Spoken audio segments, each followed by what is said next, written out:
नमस्कार। इन खबर में आपका स्वागत है। उत्तर प्रदेश में बीजेपी संगठन और सरकार की 3 दिन की मैराथन बैठक के बाद संगठन महासचिव बीएल संतोष वापस दिल्ली लौट गए हैं। वापस जाने से पहले जो उन्होंने 2 ट्वीट किए हैं वो काबिले गौर है। एक ट्वीट उन्होंने ये किया कि उत्तर प्रदेश में कोरोना के 93% केसेज घटे हैं और मुख्यमंत्री योगी आदित्यनाथ ने बहुत तरीके से मैनेज किया है। म्यूनसिपैलिटी सीएम्स जो हैं वो 1.5 करोड़ की आबादी को मैनेज नहीं कर पाए और 20 करोड़ से ज़्यादा आबादी वाले राज्य को बहुत जल्दी इन्होंने मैनेज कर लिया, कंट्रोल कर लिया। दूसरी तारीफ उन्होंने कोरोना से रिलेटेड ये की है कि 12 साल के जो बच्चे हैं और उनके पेरेंट्स को जो टीका लगाने के इन्होंने डिसीजन लिया है, ये बहुत ही वाइज डिसीजन है। राजनीति में शब्द और सेंटेंस का जो है संदेश होता है। बीएल संतोष ने ये 2 ट्वीट करके जिस तरीके से योगी आदित्यनाथ की तारीफ की, इशारों ही इशारों में बहुत कुछ कह रहे हैं। साथ में जो 2 अहम सवाल है कि क्या 3 दिन की मैराथन बैठक और उसके पहले जो सरकार्यवाह है दत्तात्रेय होसबोले का लखनऊ जाना, मिलना जुलना, ये क्या कह रहा है? क्या फेरबदल होने वाला है? क्या योगी को लेकर के आरएसएस और मोदी शाह की जोड़ी में मतभेद है? क्या प्रधानमंत्री नरेंद्र मोदी और गृह मंत्री अमित शाह योगी को लेकर कुछ और सोच रहे हैं और आरएसएस कुछ और सोच रहा है? इसके लिए पहले आपको थोड़ा सा पीछे बैकग्राउंड में लेके चलेंगे। जब 2017 का चुनाव हुआ था, योगी कहीं सीन में नहीं थे। यहाँ तक कि वो विधानसभा का चुनाव भी नहीं लड़े थे, वो तो सांसद थे।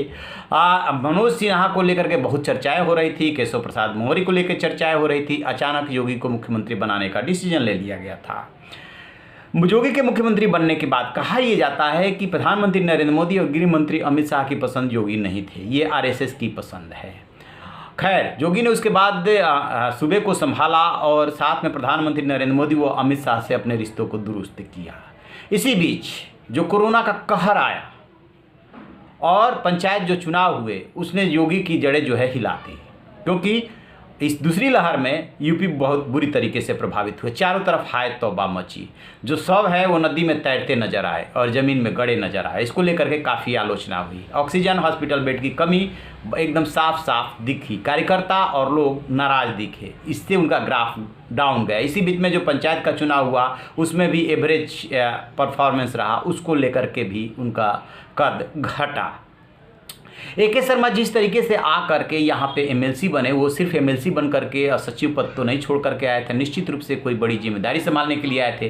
प्रधानमंत्री नरेंद्र मोदी ने अपने संसदीय क्षेत्र की मीटिंग लेते हुए जिस तरीके से वर्चुअल मीटिंग में उनकी तारीफ की थी, उससे साफ पता चल रहा है कि ए.के. शर्मा को बड़ी जिम्मेदारी दी जानी है और ए.के. शर्मा के कामकाज की तारीफ करके वो संदेश दे रहे थे। तो क्या योगी आदित्यनाथ ने इस संदेश को ग्रहण नहीं किया?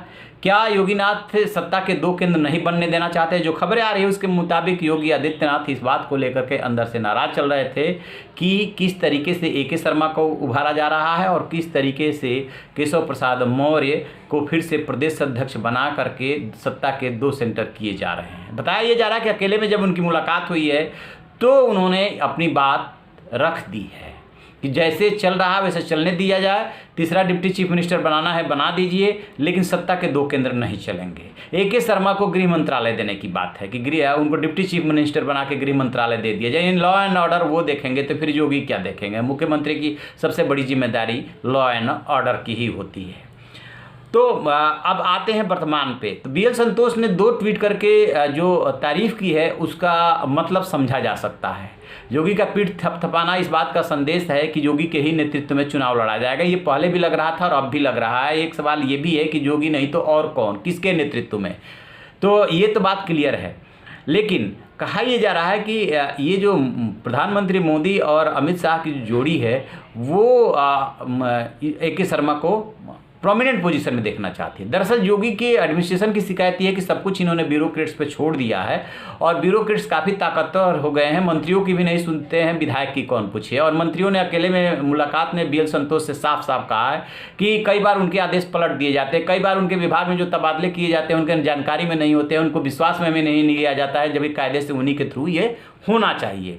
कार्यकर्ता नाराज हैं, लोग नाराज हैं, तो फिर चुनाव जीतेंगे कैसे? इसी में बात ये आई कि चुनाव जीत जाएंगे, शर्त एक है कि सब एकजुट हो जाएं। एकजुट हो पाएंगे क्या? क्योंकि यदि ऊपर भी मतभेद है तो क्या एकजुट हो पाएंगे? यहीं से ये बात निकल रही कि आरएसएस और मोदी साहब की जोड़ी में योगी को लेकर के कुछ तो है जो सहमति नहीं बन पा रही है, और इधर बीएल संतोष पीठ थपथपा रहे हैं। इन्हीं सब बातों के इर्द गिर्द जो है यूपी की राजनीति घूम रही है। यूपी में परिवर्तन तो होना है, कब, क्यों और कैसे होगा ये नहीं पता है, क्योंकि बीजेपी की जो कार्यप्रणाली है उसमें रिपोर्ट दी जाएगी, फिर मंथन होगा, फिर गोपनीय बैठक होगी। एक बात और बता दें कि यहाँ पे मीटिंग, लखनऊ में जो मीटिंग कर रहे थे नेताओं से, मंत्रियों से, वो तो कर ही रहे थे। बीएल संतोष आरएसएस के दफ्तर भी गए हैं और वहाँ पे भी क्षेत्र प्रचारक और प्रांतीय प्रचारकों से बातचीत किया। स्वाभाविक सी बात है कि योगी को लेकर के भी राय मशविरा किया ही होगा, और उसके बाद उन्होंने ये ट्वीट किया है। तो मतलब समझ जाइए, योगी रहेंगे, मजबूती के साथ रहेंगे,